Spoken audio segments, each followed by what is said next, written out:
चरित्र निर्माण, दैवी भाव का संपादन। एक वर्ष होने लगा है जब मैंने आप सभी के सामने ईश्वर की महिमा का वर्णन किया था।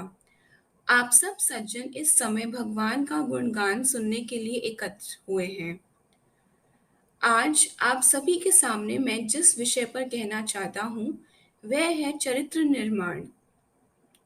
मनुष्य के जीवन को चरित्रवान एवं प्रभावशाली बनाने के लिए श्रीमद् भगवत गीता में बहुत अच्छी तरह बताया है। श्रीमद् भगवत गीता पुरातन समय से ही एक उच्च साहित्य में हमेशा से उच्च स्थान ग्रहण करती रही है। श्रीमद् भगवत गीता में मनुष्य के जीवन को सुंदर और उच्च बनाने का तरीका बहुत उच्च ढंग एवं सलीके से दिया है। यद्यपि मानव ने उसे बहुत बार और अनेक ढंगों से पढ़ा, परंतु ठीक तरीके से उसे कुछ इन्हीं महात्माओं ने अपनाया और समझा। फिर भी इसे अपनाना ही बेहतर है। जिस तरह बच्चा अपने बड़ों से कुछ सीख कर या सिखाए जाने पर बहुत कुछ सीख सकता है, उसी तरह हमें भी गीता से बहुत कुछ अपनाना चाहिए। आज भी लाखों मनुष्य गीता को पढ़ते हैं, परंतु उसे भावना के साथ भजते नहीं हैं। यद्यपि श्रीमद् भगवत गीता हिंदू धर्म ने अपने सामने आदर्श रूप ही रखी है। चरित्र निर्माण के बिना जीवन सार्थक नहीं है और न ही जीवन स्तर ऊंचा उठ सकता है। मानव माया मोह के झंझटों में तो पशुओं और पक्षियों से ही मिलता जुलता है। गाय सिंह के मुंह से अपने बछड़े की जान बचाने के लिए आप सिंह के सामने आती है। ममता का यह उच्च स्तर मनुष्य में भी पशुओं और पक्षियों की तरह पाया जाता है। प्रकृति के अनुसार मानव से कहीं अच्छा उनका रहन सहन है। इस आमोद प्रमोदमय जीवन में तो मानव भी बड़ी दिलचस्पी लेता है, परंतु यह जीवन प्राणमय जीवन के दुर्गुण है। इस जीवन में झगड़े भी बहुत होते हैं। कीड़े और वन पशुओं के अंदर भी यही भाव है।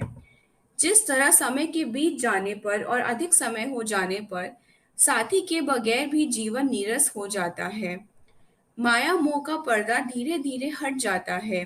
प्राणमय जीवन में भी इसी तरह किसी से बिछुड़ने का दुख मोह धीरे धीरे पशुओं की भांति हट जाता है।